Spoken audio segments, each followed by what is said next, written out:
Ayan, susubukan natin mag DIY ng pagpalit ng seat cover. Try natin kung kaya ba natin gawin ng ano lang, tayo lang ang magagawa. Bali, pumili na ako ng leather na worth 105 pesos para ipalit dito sa luma. Tara, simulan natin.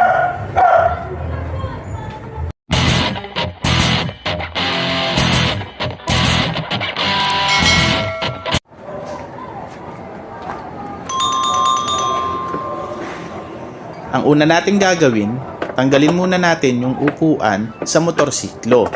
Pagkatapos, tsaka natin tatanggalin yung lumang cover.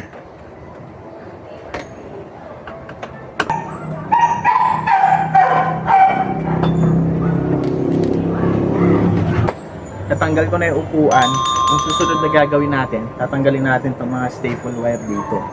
Lilinisin ko na rin yung mga dumi. Tatanggalin natin yung dumi sa foam, alikabok, bago natin ipalit yung yung bagong leather wrap dito.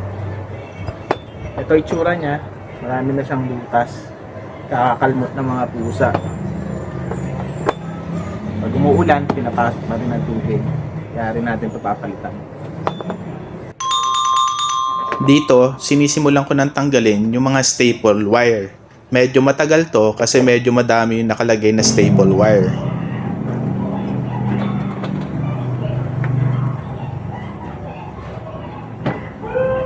Pangit na yung foam na ito. So susubukan kong maglapat dito ng bagong foam. Dito, tsaka dito. Hindi lang yung gilid. Tapos itratry ko kung may lalapat ko yung bagong cover nang hindi malulukot yung gilid. Sana magawa ko na maayos to.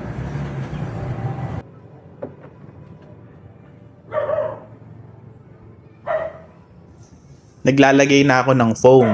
Sa bandang likuran, yung makapal. At sa bandang gitna at harap, yung medyo manipis. Hindi ko nalalagyan ng foam yung mga gilid. Kasi iniiwasan ko rin na lumapad yung upuan ko.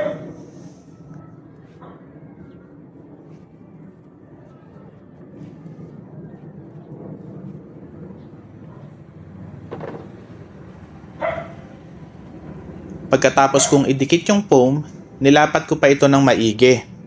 Pinantay ko yung gilid para naman pag nilagay ko na yung leatherette, hindi naman mahalata na nagdagdag ako ng foam at bumakat yung hindi pantay na foam. Kaya talagang matagal kong linapat yan at pinantay.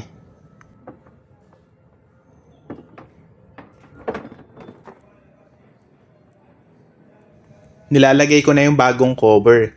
Hinahata ko siya ng maigi para matanggal yung mga lukot.